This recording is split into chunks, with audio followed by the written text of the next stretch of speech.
Hello BSc students. देखो, coordination compound वाली unit start की थी, उसमें समावयवता आइसोमेरिज्म वाला टॉपिक हो गया था कंप्लीट। अब बात करते हैं आंतरिक कक्षक संकुल और बाह्य कक्षक संकुल। ठीक है, इंटर ऑर्बिट कॉम्प्लेक्स और आउटर ऑर्बिट कॉम्प्लेक्स ये कब बनते हैं? तो ये 1 नंबर में या 2 नंबर में क्वेश्चन पूछ लेता है इसका कि आंतरिक कक्षक संकुल के बारे में बताइए और बाह्य कक्षक संकुल, दोनों में अंतर क्या है, ऐसे भी पूछ सकता है। डिफरेंस का भी क्वेश्चन पूछ सकता है। तो देखो, आंतरिक कक्षक संकुल कौन से होते हैं? जो संकुल धातु आयन के भीतर के डी कक्षक यानी N-1D के उपयोग से बनते हैं, उन्हें आंतरिक कक्षक संकुल कहा जाता है। देखो, जैसे ये न्यूक्लियस है, ठीक है ना, न्यूक्लियस के बाद में ये s ऑर्बिटल मान लो, ये p ऑर्बिटल मान लो इसके बराबर, ठीक है, फिर ये d ऑर्बिटल मान लो, फिर d ऑर्बिटल के बाद में कौन से आते हैं, फिर वापस से कौन से आएंगे, s ऑर्बिटल, फिर p, ठीक है, और फिर d। ठीक है, तो देखो ये वाले जो d होंगे, जो यानी ऊपर ऊपर होंगे, ये बाहर वाले d कक्षक कहलाते हैं, और जो अंदर वाले d कक्षक होंगे, जो अंदर प्रेजेंट होंगे, यानी उसके बाहर किसके कवर है, s ऑर्बिटल के, p ऑर्बिटल के, फिर आगे d ऑर्बिटल के कवर हैं। ठीक है ना, तो ये अंदर वाले d ऑर्बिटल कहलाते हैं और ये बाहर वाले d ऑर्बिटल कहलाते हैं। आगे बात समझ में? ठीक है, तो आंतरिक कक्षक संकुल कब बनते हैं? जब क्या हो, कॉम्प्लेक्स में कौन से या संकरण बनाते टाइम पे कौन से कक्षक भाग ले रहे हो, अंदर वाले डी कक्षक भाग ले रहे हो। नाम से ही पता चल रहा है, आंतरिक यानी अंदर वाले डी कक्षक, बाह्य यानी बाहर वाले डी कक्षक भाग लेंगे इसमें। ठीक है, इन संकुलों के बनने में इलेक्ट्रॉनों का युग्मन हो जाता है तथा अयुग्मित इलेक्ट्रॉन की संख्या कम होती है। इस कारण इन्हें निम्न चक्रण युग्मित संकुल कहा जाता है या निम्न चक्रण संकुल कहा जाता है। ठीक है ना, यानी कि इसमें क्या होते हैं, इलेक्ट्रॉन कपल कर लेते हैं, इलेक्ट्रॉन कपलिंग हो जाती है, इलेक्ट्रॉनों की क्या हो जाती है, कपलिंग हो जाती है, जिसके कारण जो अनपेयर्ड इलेक्ट्रॉन्स होते हैं वो नहीं बचते संकुल में। इसीलिए क्या कहते हैं, इन्हें निम्न चक्रण संकुल भी कहा जाता है। एग्जाम्पल दे रखा है K3FeCN6 और K4FeCN6। ठीक है ना, ये दोनों डिफरेंस उसमें आंतरिक कक्षक संकुल के एग्जाम्पल हैं। फिर बाह्य कक्षक संकुल का देखो, बाह्य कक्षक संकुल में क्या होता है, जो संकुल बाहर के डी कक्षक के उपयोगों से बनते हैं उन्हें बाह्य कक्षक संकुल कहते हैं। इनमें अयुग्मित इलेक्ट्रॉन की संख्या ज्यादा होती है। इनमें क्या हो जाता है, कपलिंग नहीं पाई जाती इलेक्ट्रॉनों की, अनपेयर्ड इलेक्ट्रॉन ज्यादा होते हैं, अतः जो अनपेयर्ड इलेक्ट्रॉन है उनके नंबर में बढ़ोतरी होती है या नंबर ज्यादा पाए जाते हैं। इसके एग्जाम्पल है K3FeF6 और इसके एग्जाम्पल CONH3 6Cl2। ठीक है, ये 2 एग्जाम्पल है। फिर उसके बाद देखो VBT आ जाती है। VBT किस काम आती है? हम VBT के अकॉर्डिंग हम क्या कर सकते हैं, किसी भी कॉम्प्लेक्स का एक तो संकरण ज्ञात कर सकते हैं, ठीक है, दूसरी उसकी ज्यामिति निकाल सकते हैं कि भाई ये संकरण है तो उस अकॉर्डिंग क्या इसकी ज्योमेट्री होनी चाहिए। ठीक है, फिर इसके क्या निकाल सकते हैं अपन, इसकी प्रकृति भी निकाल सकते हैं कि ये अनुचुंबकीय है कि प्रतिचुंबकीय है। देखो, अनुचुंबकीय क्या होंगे, यानी जिसमें अयुग्मित इलेक्ट्रॉन्स प्रेजेंट होंगे, ठीक है, और प्रतिचुंबकीय यानी कि जिसमें अयुग्मित इलेक्ट्रॉन नहीं होंगे। ठीक है, देखो तो फर्स्ट एग्जांपल है पोटेशियम फेरोसाइनाइड। इसका डायरेक्ट पूछता है कि ये एग्जांपल दे देंगे, जैसे पोटेशियम फेरोसाइनाइड का VBT के आधार पर इसकी प्रकृति और उसकी चुंबकत्व की व्याख्या कीजिए। ठीक है ना, चुंबकत्व यानी वही आ जाता है कि भाई इसका मतलब प्रतिचुंबकीय है कि अनुचुंबकीय है। ठीक है ना, तो चुंबकत्व की व्याख्या कीजिए, ये ज्यामिति की व्याख्या कीजिए, ऐसे पूछ लेता है डायरेक्ट। ठीक है, तो आप देखो जैसे कि आप सबसे पहले क्या करोगे, इसमें सेंट्रल मेटल आयन को निकालोगे। तो सेंट्रल मेटल आयन कौन है, Fe का इलेक्ट्रॉनिक विन्यास होता है 3d6 और 4s2। ठीक है ना, बाह्यतम कोश के जो इलेक्ट्रॉन्स होते हैं उन्हीं को देखते हैं। तो 3D में कितने 6 इलेक्ट्रॉन प्रेजेंट है। तो ये ग्राउंड स्टेट में इसकी कॉन्फ़िगरेशन देखेंगे तो ये इस तरह से होगा 3d6 4s2। अब अगर बात करें तो इसमें देखो इसके ऑक्सीडेशन स्टेट निकालेंगे Fe की। तो मान लो 6 तो ये Cn जुड़े हुए हैं, तो माइनस के 6 तो ये हो गए Cn और ये प्लस के 4, तो 6 में से 4 गए, 2 बचते हैं, तो ये Fe+2 स्टेट में आ जाएगा। तो Fe+2 स्टेट में होगा तो यानी कि 2 इलेक्ट्रॉन निकाल दो, तो ये S वाला खाली हो जाएगा, ठीक है ना। ये S वाले क्या हो गए, खाली हो गए। फिर अब ये देखो, ये Cn कैसा है, एक प्रबल लिगेंड है, प्रबल लिगेंड है, स्ट्रॉन्ग लिगेंड है, तो जिसके कारण क्या होंगे, ये जो अयुग्मित इलेक्ट्रॉन वाले हैं ना, ये सारे कैसे हो जाएंगे, कपल हो जाएंगे, ठीक है ना, कपलिंग हो जाएगी इनके बीच में। तो ये क्या हो जाएंगे, अपने को 2 ऑर्बिट खाली मिल गए, 2 ऑर्बिट D के खाली मिल गए और 1 S का मिल गया, ठीक है। और 4 ये P वाले आगे खाली पड़े, ठीक है। तो अपने को Cn कितने जोड़ने हैं, 6 Cn जोड़ने हैं, तो 2 तो ये D वाले हो गए, 1 ये S हो गया 3, और 3 ये P वाले हो गए, तो ये 3 3 6 हो गए। तो अब देखो इसमें कितने ऑर्बिट भाग ले रहे हैं, तो 2 D के यानी D2, S का कितना, तो 1 S, और P के कितने 3, तो D2sp3। इसमें संकरण अपने को ज्ञात हो गया, D2sp3 संकरण है इसका। D2sp3 क्या है, हाइब्रिडाइजेशन है। फिर उसके बाद में अगर देखो D2sp3 है तो इसकी ज्यामिति, इसकी आकृति कैसी होगी, ज्योमेट्री कैसी होगी, अष्टफलक की होगी, ऑक्टाहेड्रल होगी। तो ये इसकी स्ट्रक्चर ऐसी इस तरह से पाई जाएगी। अब देखो इसमें देखो 3D 4S 4P और फिर 4DUP होगा, तो यानी कि इसमें कौन से वाले D भाग ले रहे हैं, ये अंदर वाले D भाग ले रहे हैं। अभी बताया था जो अंदर वाले D भाग लेंगे तो उनको क्या कहेंगे, आंतरिक कक्षक संकुल कहेंगे, ठीक है ना। आंतरिक कक्षक संकुल कहेंगे, इनर ऑर्बिट कॉम्प्लेक्स कहेंगे, तो इनर ऑर्बिट कॉम्प्लेक्स कहेंगे, या इसका दूसरा नाम क्या था, निम्न चक्रण संकुल। इसमें कौन सा कॉम्प्लेक्स पाया जाएगा, लो ऑर्बिट, लो स्पिन कॉम्प्लेक्स है ये, ठीक है ना, लो स्पिन कॉम्प्लेक्स है। कैसा कॉम्प्लेक्स है, लो स्पिन कॉम्प्लेक्स है।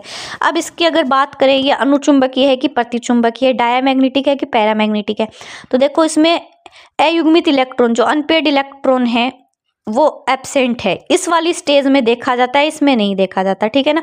लास्ट वाली जो स्टेज अपने को मिलती है उसमें देखते हैं कि अनपेयर्ड इलेक्ट्रॉन है कि पेयर्ड इलेक्ट्रॉन है। तो इसमें सारे कैसे हैं, पेयर्ड इलेक्ट्रॉन है। तो यानी कि इसकी कैसी ज्योमेट्री होगी, इसकी ज्यामिति होगी प्रतिचुंबकत्व, ठीक है ना, प्रतिचुंबकीय होगी इसकी, डायमैग्नेटिक होगी, ठीक है, डायमैग्नेटिक होगी इसकी, प्रतिचुंबकीय होती है। देखो इस संकुल में अयुग्मित इलेक्ट्रॉन नहीं होते, अतः इसकी प्रकृति कैसी होगी, प्रतिचुंबकीय होगी, ठीक है। सेकंड एग्जांपल देखो, पोटेशियम हेक्सा फ्लोरोफेरेट, इसकी है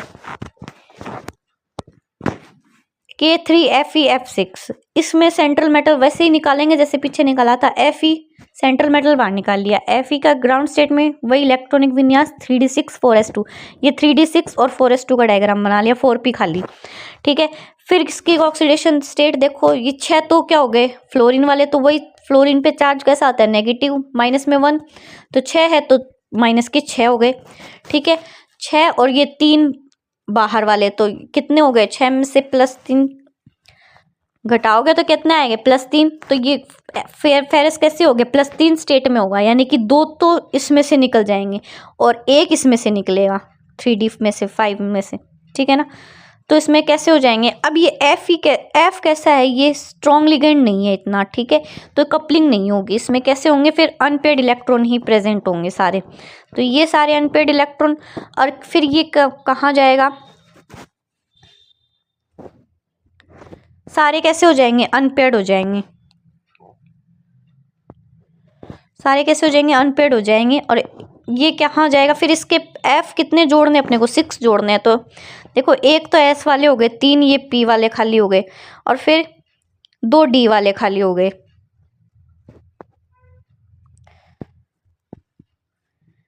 देखो ये वाला जो एक कपलिंग में था, ये बाहर चला जाएगा, ठीक है ना। बाहर वाले जो D कक्षक होंगे ना 4D, उसमें 1 इलेक्ट्रॉन चला जाएगा। अपने को 6 फ्लोरीन के जोड़ने हैं, तो 1 तो ये S वाला हो गया, 3 ये P, तो 3 और 4 तो ये हो गए, 2 अपने को इधर जोड़ने हैं, तो 2 इधर D के चले जाएंगे, ठीक है ना, D में चले जाएंगे 2। तो कौन से वाले D भाग ले रहे हैं इसमें अब कौन से वाले D भाग लेंगे, तो बाहर वाले D भाग लेंगे। तो यानी कि ये कौन सा होगा, बाह्य कक्षक संकुल होगा, आउटर ऑर्बिट कॉम्प्लेक्स होगा, ठीक है। अब इसमें कैसी है, सारे कैसे हैं, अनपेयर्ड इलेक्ट्रॉन है, तो इसकी प्रकृति भी कैसी होगी, अनुचुंबकीय होगी। देखो S 3 P के और D के 2, तो यानी कि sp3d2 इसकी क्या होगी, हाइब्रिडाइजेशन होगी। संरचना कैसी होगी, वही अष्टफलक की होगी, ठीक है। तो इसमें क्या होगा, अयुग्मित इलेक्ट्रॉन की संख्या होने के कारण ये कैसे होंगे, अनुचुंबकीय होगी इसकी प्रकृति। ठीक है, फिर थर्ड एग्जाम्पल है हेक्साएमीन कोबाल्ट क्लोराइड। तो इसमें 6 ये NH3 के ग्रुप है और CO है और Cl2 है। ठीक है ना। अब CO इसका क्या होगा, सेंट्रल मेटल आयन। तो CO की इलेक्ट्रॉनिक कॉन्फ़िगरेशन लिखेंगे तो इलेक्ट्रॉनिक कॉन्फ़िगरेशन 3d7 4s2, ये D में 7 और S में 2 और P क्या है, खाली है। ठीक है, फिर क्या होगा, इसके एक्साइटेड स्टेट की फॉर्म बनाएंगे। एक्साइटेड स्टेट की फॉर्म बनाएंगे, इसमें क्या होगा, देखो ये एक तो कपलिंग हो जाएगी और एक ये अनपेड रहेगा। तो अनपेड कहाँ चला जाएगा, 4d में चला जाएगा। ठीक है ना, 4d में चला गया तो अब क्या होंगे, ये 2 तो खाली हो गए।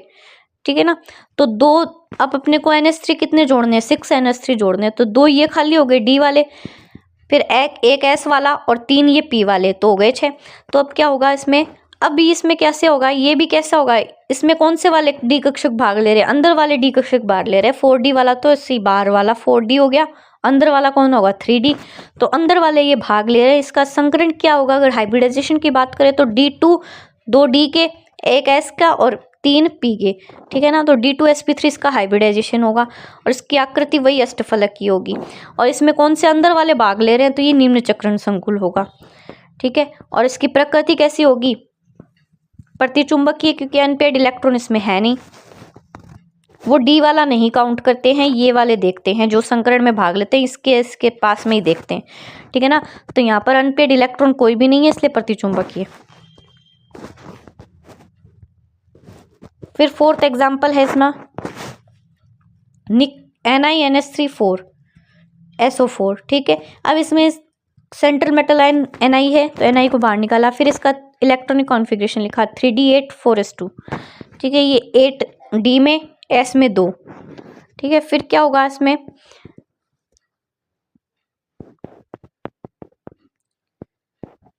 अब इसमें अनपेड इलेक्ट्रॉन्स हैं तो इसलिए इसकी प्रकृति कैसी होगी, अनुचुंबकीय। अब इसमें NH3 4 जोड़ने अपने को, तो S वाले देखो ये कैसा होगा, +2 कॉन्फ़िगरेशन में होगा। SO4 क्या है, -2। NH3 पे चार्ज कैसा होता है, 0। तो निकल की ऑक्सीडेशन स्टेट क्या आएगी, +2। ठीक है ना, ये +2 ये -2, तो इसलिए कॉम्प्लेक्स कैसा हो जाएगा, न्यूट्रल हो जाता है। इसलिए क्या होता है, ये Ni कैसा होगा, +2 स्टेट में होगा। तो +2 यानी कि यहाँ से S से 2 बार निकाल दो, 2 बार निकाल दिया तो बचा S खाली बच गया और 3 P के, तो एक S और 3 P यानी 4 NH3 जुड़ गए इसमें। ठीक है, तो इसकी हाइब्रिडाइजेशन कैसा होगा, sp3 हाइब्रिडाइजेशन होगा। sp3 हाइब्रिडाइजेशन यानी इसकी ज्योमेट्री कैसी होगी, टेट्राहेड्रल, चतुष्फलकीय टेट्राहेड्रल होगी। ठीक है, अब ये देखो इसमें अनपेड इलेक्ट्रॉन है तो इसलिए इसकी प्रकृति कैसी होगी, अनुचुंबकीय। इस तरह से आपको निकालने आएंगे एग्जाम में। क्या क्या निकालोगे आप, सबसे पहले तो उसकी हाइब्रिडाइजेशन निकालोगे। ठीक है, फिर उसके बारे में ये बताओगे कि हाइब्रिडाइजेशन निकलते ही उसके स्ट्रक्चर के बारे में एक्सप्लेन करोगे और फिर उसके बाद में क्या करोगे आप,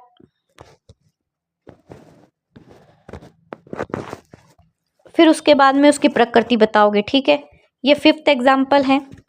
इसी तरह 5th एग्जाम्पल निकालेंगे, K2NiCN4 है। तो क्या होगा इसमें, Ni कैसा होगा, Ni सेंट्रल मेटल आयन, उसमें 3d8 4s में 2 और 4p खाली। ठीक है ना, तो अब निकल कैसा है, ये स्टेट में, ये +2 स्टेट में है तो यहाँ से कैसा हो जाएगा, 2 इलेक्ट्रॉन बाहर निकल जाएंगे। ठीक है, dsp2 संकरण इसमें पाया जाएगा और वर्ग समतलीय इसकी स्ट्रक्चर और प्रतिचुंबकीय इसकी ज्यामिति। ठीक है,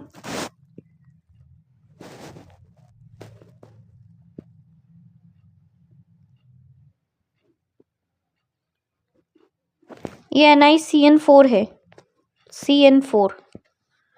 ठीक है, ये कैसा है, CN एक प्रबल लिगेंड है तो इसमें यानी कि क्या होगा, कपलिंग हो जाएगी। ठीक है, तो ये एक कपलिंग हो गई तो यानी यहाँ पर एक कक्षक खाली मिल गया, ये वाला D वाला। ठीक है, तो D के कितने, एक इलेक्ट्रॉन, CN के कितने जोड़ने अपने को, 4 जोड़ने, तो एक D में चला जाएगा, एक S में और ये 2 P में। ठीक है ना, तो एक DsP2, तो क्या हाइब्रिडाइजेशन इसका होगा, DsP2 संकरण होगा। और ज्यामिति कैसी होगी, DsP2 में वर्ग समतलीय होती है, ये इसका डायग्राम है। और प्रकृति प्रतिचुंबकीय, क्यों, क्योंकि इसमें अनपेड इलेक्ट्रॉन नहीं है। प्रेजेंट, ठीक है ना। कपल में चले गए इसलिए अनपेड इलेक्ट्रॉन नहीं है इसमें। फिर सिक्स्थ एग्जाम्पल,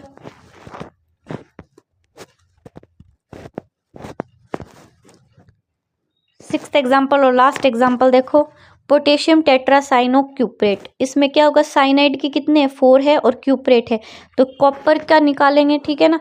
कॉपर +2, देखो कॉपर ग्राउंड स्टेट में अगर बात करें तो कितना होते हैं,